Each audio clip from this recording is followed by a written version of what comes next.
Selamat pagi. Pagi. Assalamualaikum warahmatullahi wabarakatuh. Waalaikumsalam warahmatullahi wabarakatuh. Bagaimana kabarnya? Baik, Pak. Oke, sehat semua ya. Ya, Pak. Alhamdulillah. Tadi pagi sempat sarapan? Masa.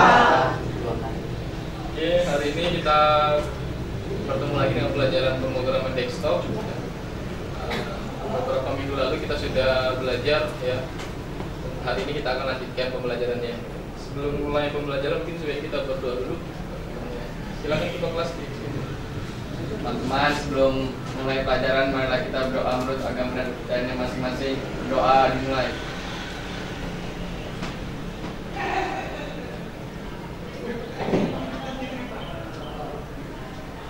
Doa selesai. Bapak absen dulu ya. Angga Novian, Hadir. Dimas, Hadir, Pak. El Teorika, Hadir, Pak. Kahfi Ibrahim, Pak. Kevin, Hadir, Pak. Ivan, Hadir. Kurnia Dewanto, Hadir, Pak.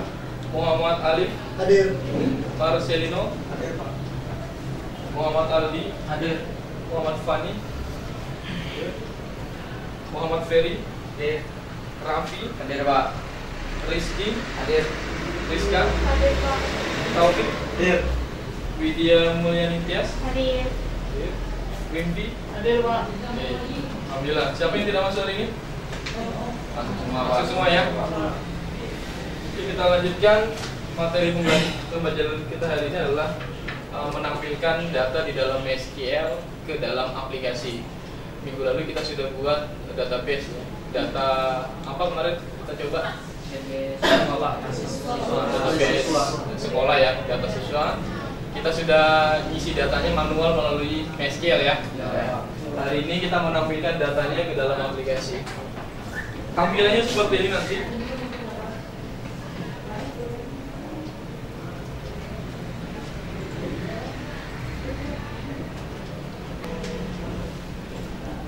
Hari ini kita buat ini ya. Ini adalah data yang ada di MySQL yang minggu lalu sudah kita masukkan ya, manual melalui database. Hari ini kita menampilkan data ini di aplikasi yang kita akan buat. Paham, anak-anak? Ada yang mau ditanyakan sampai sini? Tidak ada ya? Kalau tidak ada, kita mulai buka proyeknya yang minggu lalu.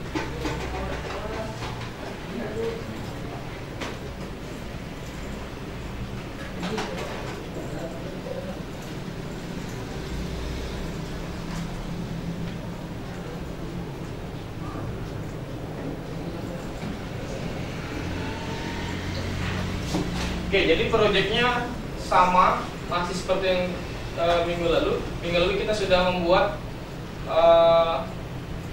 menampilkan datanya di dalam, mengkoneksikan datanya antara aplikasi dengan MySQL. Nah, hari ini kita mau data yang ada di dalam database itu bisa tampil di aplikasi kita. Oke, jadi kita buat satu form baru, form siswa, ditambahkan. Cara menambahkannya seperti biasa ya, tambahkan di projectnya, kemudian add form, Windows form. Setelah ditambahkan, nanti jadi seperti ini. Ini ada data grid. Kita juga selain form, kita juga harus menambahkan satu data grid. Data grid ini objek untuk menampilkan isi tabel yang ada di MySQL. Jadi sebenarnya bisa menggunakan tabel yang lain, jenis tabel, ada list view, ada data list ya, jadi bisa pakai yang jenis berbeda. Nah, hari ini kita pakai yang data grid. Ngambilnya di mana? Ngambilnya di sini. Di tools. Ambil di sini ada data grid. Ya, di kelompok data ya. Yang pengelompokan toolsnya, ambil data grid view, kemudian ditarik, pindahkan ke dalam form. Sampai sini bisa mengerti cara-caranya? Coba kalian coba dulu.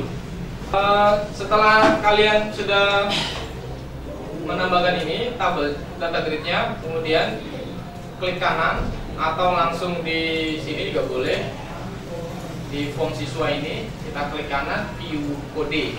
Jadi itu prosedurnya ya. View kode atau F7. Tinggal diklik, nanti muncul window atau halaman untuk mengisi codingnya.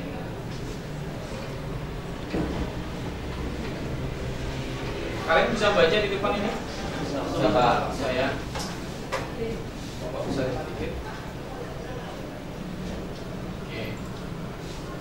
Nah ini ada import MySQL data untuk memanggil konektornya. Jadi kita kemarin sudah menambahkan konektor sendiri ya, konektor untuk MySQL. Jadi di Visual Studio harus ada konektornya untuk memanggil database. Kemudian kita buat variabel.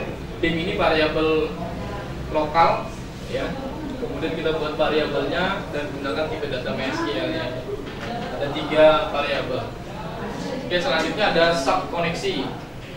Nah, sub koneksi ini fungsinya untuk menghubungkan antara aplikasi dengan database. Sesuai dengan tema pembelajaran hari ini adalah membuat bagaimana aplikasi bisa berkomunikasi dengan database. Nah, di sini ada jadi sub koneksi ini adalah fungsi untuk membuat koneksinya. Kita tambahkan try and catch, try, kemudian di enter. Nanti muncul kondisinya apa, jika keluar dari kondisinya apa, seperti itu. Jadi tidak menggunakan try pun tidak apa-apa. Misalnya Pak, saya mau tidak pakai ini gitu. Tapi tentunya ada kekurangannya. Yang lebih baik kita menggunakan ini. Supaya apa? Nanti kalau ada masalah dengan fungsi yang kita berikan di sini, misalnya di sini ada fungsinya, kita akan tahu masalahnya apa di sini. Gitu. Itu fungsinya try and catch. Paham sampai sini? Ini Bapak ganti sekarang fungsinya apa? Kita pastein tadi.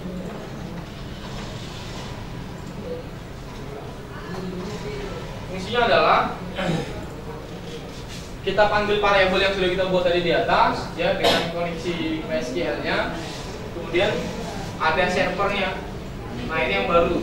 Minggu lalu kita buat database saja, yaitu DB sekolah. DB sekolah ada di sini ya, DB sekolah. Nah, ini yang kita akan panggil adalah DB sekolah. Sesuai dengan perintahnya, server localhost, karena kita menggunakan server lokal, ini bisa diganti nanti dengan IP address. Misalnya kita mau buat dia klien di dalam satu gedung, berarti kita ganti IP PC-nya. PC-nya apa? Nanti disesuaikan. Pada pertemuan berikutnya kita akan pelajari ini ya, bagaimana data bisa berkomunikasi dari beberapa komputer. User ID-nya ini kebetulan di tempat Bapak Ruth, nanti boleh sesuai dengan keinginan kita, atau mau dikasih password juga boleh.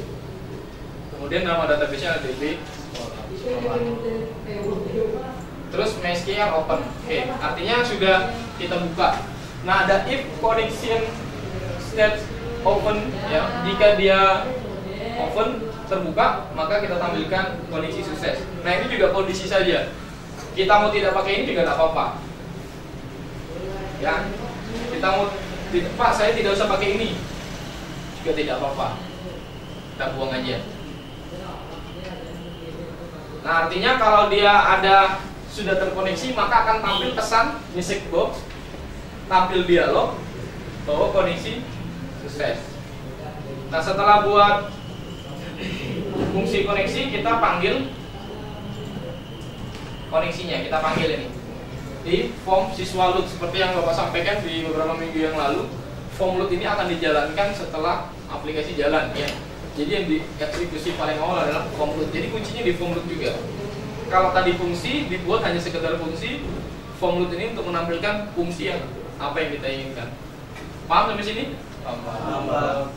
Oke, jadi kalau Bapak jalankan, kalau dia connect harusnya tampil tampilan dialog koneksi sukses.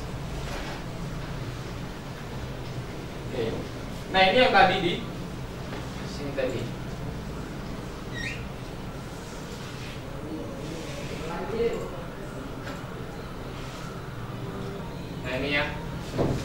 koneksi sama ya, koneksi sukses. Kalau misalnya Pak saya tidak mau pakai itu juga tidak apa-apa, ini kita hapus saja karena ini untuk uji coba aja ya. Oke, jadi lebih sedikit skripnya. Kemudian masalahnya catch ini untuk apa? Yang tadi apa sampaikan ada masalah, kita bisa tambahkan di situ. Bisa tambahkan di sini misalnya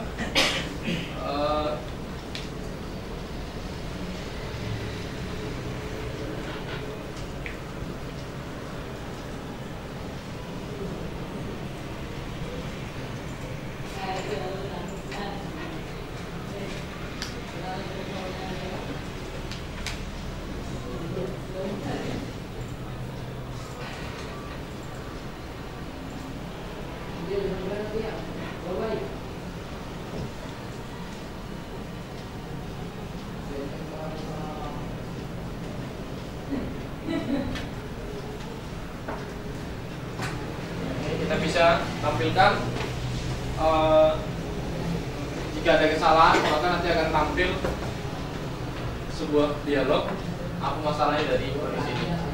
Misalnya aja ya, misalnya kita salahkan di sini, kita kurang hanya saja, kan?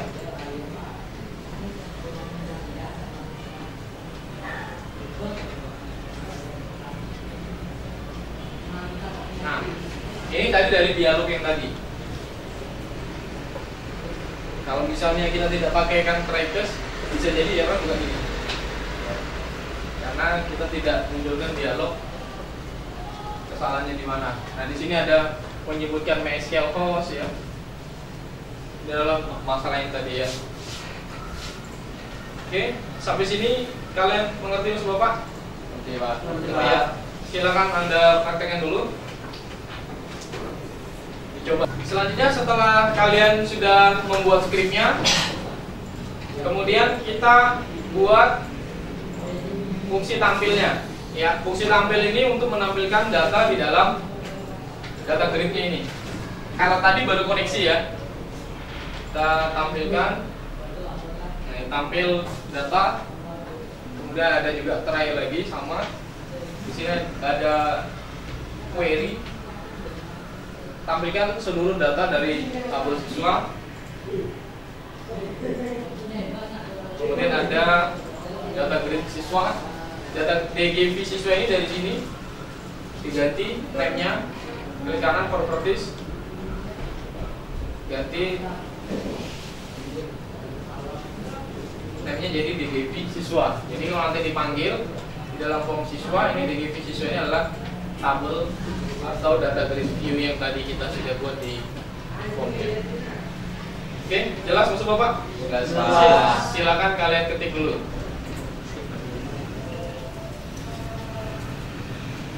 Selanjutnya setelah sudah diketik, kita jalankan. Berarti kita harus tambahkan lagi tampil pada form load ya. Form loadnya kita tampilkan, kita panggil tampil supaya ketika dijalankan programnya dia akan tampil. Nanti tampil seperti ini.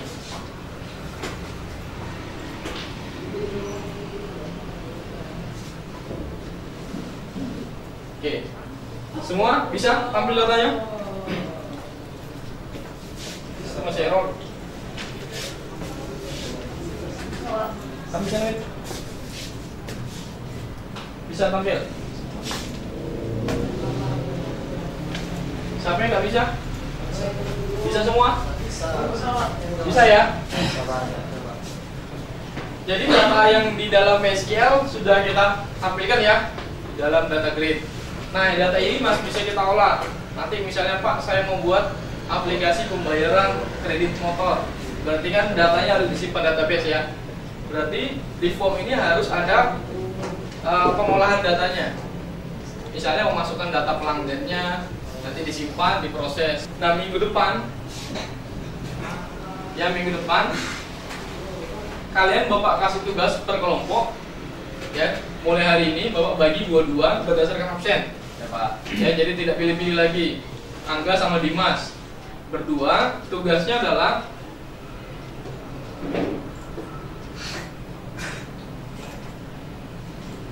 tugasnya. Nah, tugasnya membuat ini, membuat form untuk menyimpan data siswa. Kalau tadi kan menampilkan data siswa ya. Nah, untuk tugas kelompoknya masing-masing kelompok ada 2 orang membuat tampilan ini. Boleh kalian buat sesuai dengan kreasi kalian. Misalnya, Pak, saya mau bikin tampilannya 3 baris boleh, terserah. Ya, Pak. Ada yang mau ditanyakan sampai sini? Tidak ada.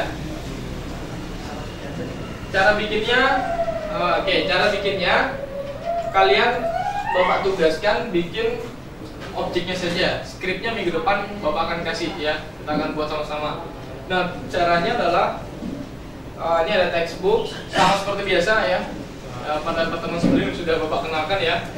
Kalian tinggal menambahkan tools di sini. Ini ada button yang di sini sama ya. Bisa ya? Bisa. Kemudian textbooknya ada 8. Ada tanggal juga, just time picker. Nanti diubah posisinya, disesuaikan dengan apa yang Bapak inginkan, atau kalian mau buat sesuai dengan kreativitas kalian masing-masing, boleh. Jadi nanti minggu depan ini akan kita lanjutkan menampilkan mengisi data di dalam programnya. Jika ada lebih dari 1 form di Solution Explorer-nya ya, atau di manajemen form-nya, kita bisa mengatur di My Project. My Project ini mengatur project form apa saja yang bisa tampil. Salah satunya itu ya. Misalnya My Project diklik double. Nah, di sini ada Startup Form. Kita mau pilih form yang mana yang jalan. Nah, minggu depan itu kita akan konsen pada tambah siswa, edit, dan hapus siswa. Ya. Sekali lagi Bapak tanya, apakah ada yang ingin ditanyakan? Tidak ada? Tidak ada, Pak. Jelas ya? Jelas. Oke.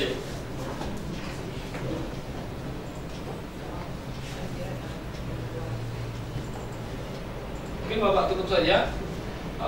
Sesi hari ini adalah Bapak simpulkan kita sudah membuat komunikasi antara MySQL dengan aplikasi. Bisa jadi nanti ke depan kalian menghubungkan antara aplikasi desktop dengan data yang ada di internet, itu bisa jadi, sangat mungkin sekali. Atau misalnya dari satu perangkat server, kemudian kita bisa menggunakan data itu bersama-sama melalui beberapa aplikasi. Seperti misalnya hari ini kita bisa akses data rekening melalui HP, kita juga bisa mengakses data rekening kita melalui komputer. Itu sudah terjadi sekarang ya, ada mobile banking. Nah, itu semua komunikasi antar data. Kita belum belajar bagaimana menjaga data itu ya. Ya kan, betapa bahayanya data rekening itu bisa diakses di HP dan bisa diakses di komputer. Bagaimana data itu bisa aman. Nah, itu yang kita akan nanti pelajari di di kesempatan yang lain. Bisa jadi bukan di sekolah ini, misalnya kalian mau belajar menghubungkan antara data dengan data yang lain. Karena tantangannya akan semakin berat ke depan. Kasih data pada saat ini masih diperlukan. Kalau kita jalan-jalan ke dinas-dinas atau di perusahaan-perusahaan, komputer ini yang dengan berhubungan dengan data itu pasti kita sering lihat. Contoh lain, misalnya kita membayar tagihan listrik, ya pasti berhubungan dengan data ya. Kita mau bayar listrik, pasti akan berhubungan dengan data. Data siapa ya? Data pelanggan. Di mana datanya? Di dalam database. Oke, mudah-mudahan kalian bisa mengerti apa yang kita pelajari hari ini. Minggu depan kita akan bertemu lagi. Terima kasih. Selamat pagi. Assalamualaikum warahmatullahi wabarakatuh. Waalaikumsalam warahmatullahi wabarakatuh.